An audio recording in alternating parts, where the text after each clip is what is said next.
uSibongi. uSibongi Ngcobo ngamvulela icase yokuthi untshontshe imali 2017. Nada lawyer wamprotector, right? So ziningi izinto ezenzekalayo ekumele ngabe ziya investigator zinga-investigate.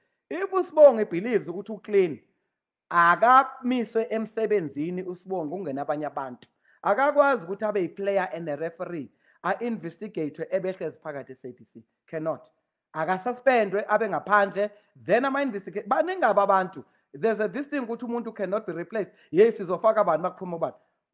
Kwi-population ka-60 million ungitshela ukuthi wena unada noSibongi yibo kuphela abangarani e-SABC. No, they're not even famous. I don't know them. Mina, I was once on television. I made people heard what I said. I've got a nickname, but I've got baning abantu abanama nickname. I'm not the only one, but I'm talking to you now. So abonada can be replaced anytime tomorrow. Sifaka bantu while babasa investigator. Uma be clean bazobuya.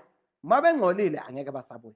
But they must not sit there behleli naye uSibongi njengobosho. Ukuthi ujola nonjinji kuSibongi, sorry bafethu angizwi addressa akusindaba yami. And unjinji for me is a colleague. By the way, wonke umuntu okhuluma ku microphone for a living hayi okhuluma ngoba ezo announcer, okhuluma entertainer abantu, uyi colleague yami.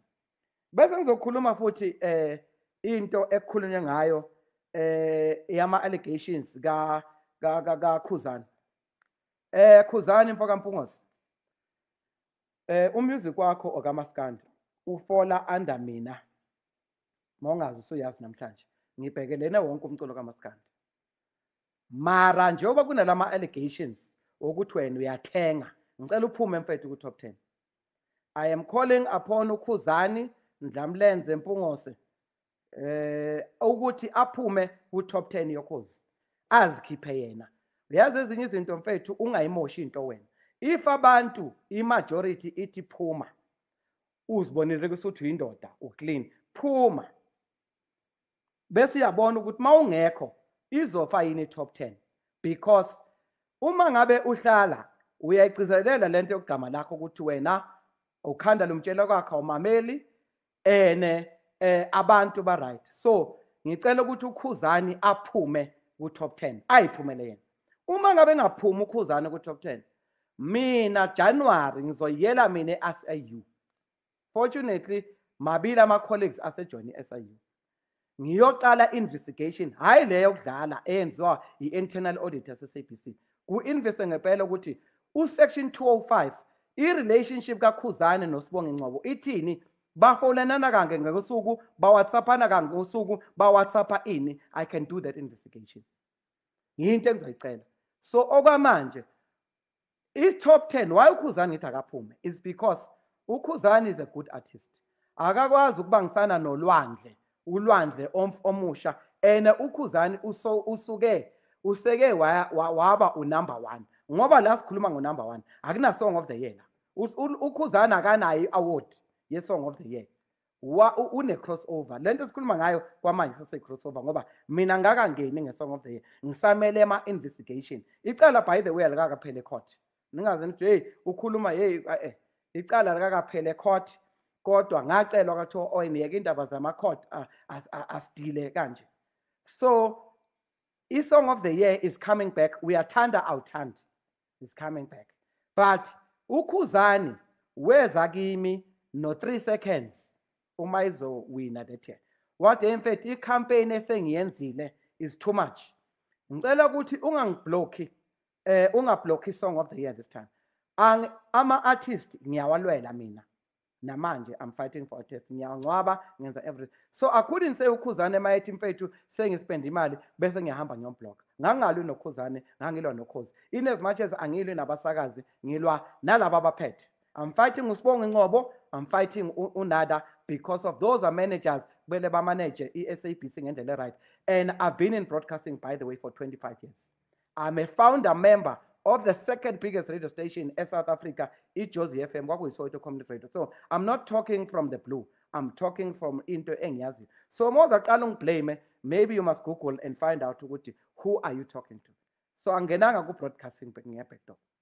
Now uKhuzani ngamlalela eza nobaba u3 seconds ngoba ubaba u3 seconds inyanga yami.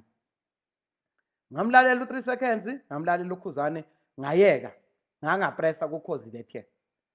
Wathi mangabe esewinile uKhuzani wahamba wakuma newspaper wakhuluma the way yena abig ngakhona. I-arrogance efana na kanjalo angiboni ukuthi siyayidinga ku-industry ngoba fana nalokhu uhlala nilwa kanjalo uthi ubani ungcono. Guys, sisekumculweni la, umculo akuliwa, siyajabula. Ukuthi ubig iphoti lakangena siyabonga kuhle lokho, yilokho sikufunayo. Mara lokhu ukuthi nibhikelana noma uKhuzani noma ngabe uhashela imhlophe noma ngabe umthande noma ba angi-encourage lokho. So Khuzani unama allegations ukuthi uyathenga. Musu kuphusha inkani lo ephushayo ukuthi abantu banomona or bayenzani. Zip wena phuma. Kodwa uma ungaphumi njengoba ngisho ukuthi uzowina, sizoshaya i-thorough investigation, size investigate nama compilers okuyiwona acompile top 10. Kufuneka everything. Yiyo ke into ezalamula ngoba bakhona abantu njengoba ngikhulu babelieve ukuthi hayi Owen unamanga. You understand? Hayi Owen onjani. So kuzomela ukuthi uKhozi lithathe isinyathelo sokuthi siyamsuspenda uKhuzani ku-top 12. Ngoba Khuzani uma ngabe uwina mfowethu akusho ukuthi uwine ngoba uvotela abantu. Ngeke uyivotele 250,000 times bese uthi uyiwina.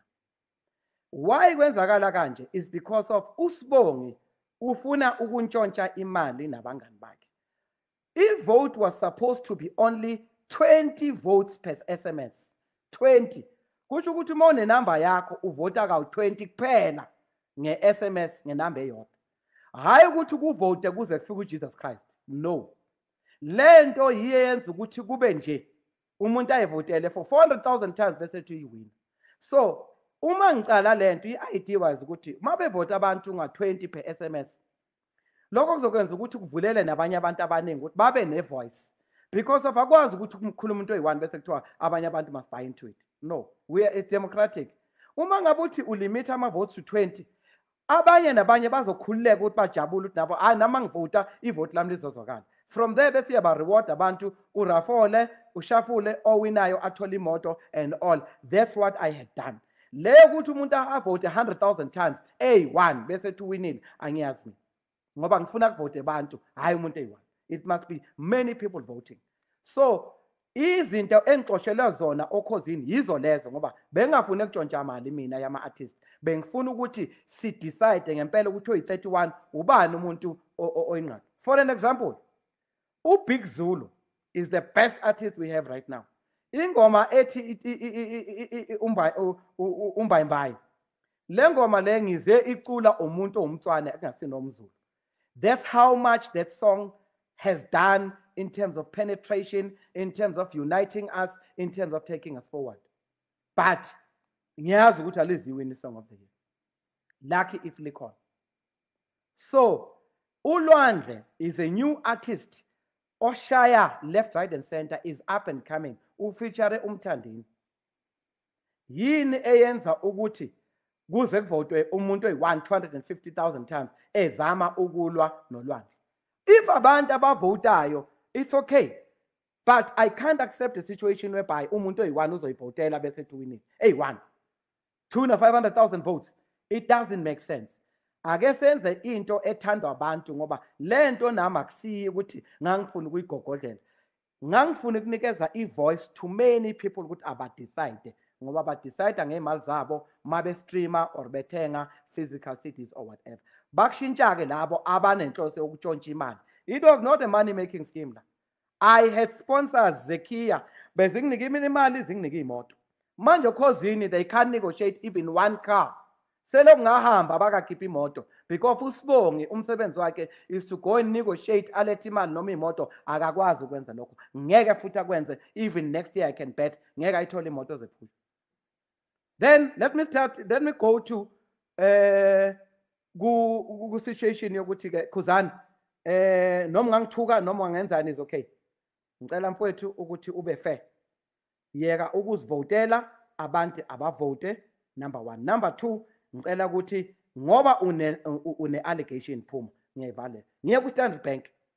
Standard Bank lesikhuluma ngaso i-Standard Bank sivumile ukuthi sadlala ngerandi, safixa irandi.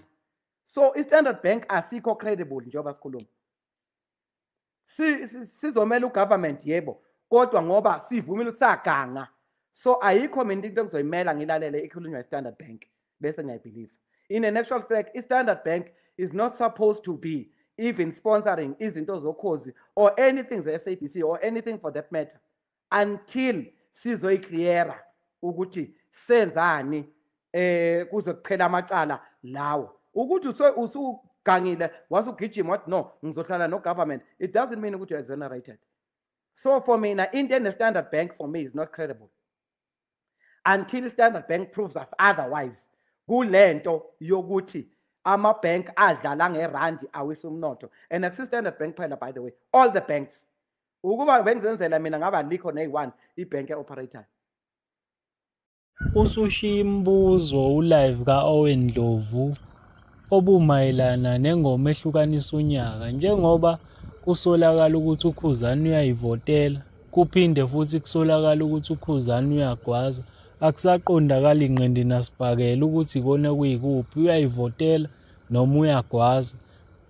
Kusolakala ukuthi engathi kunenzondo ekhona phakathi kwa-Owen Ndlovu nabanye ngoKhuzani.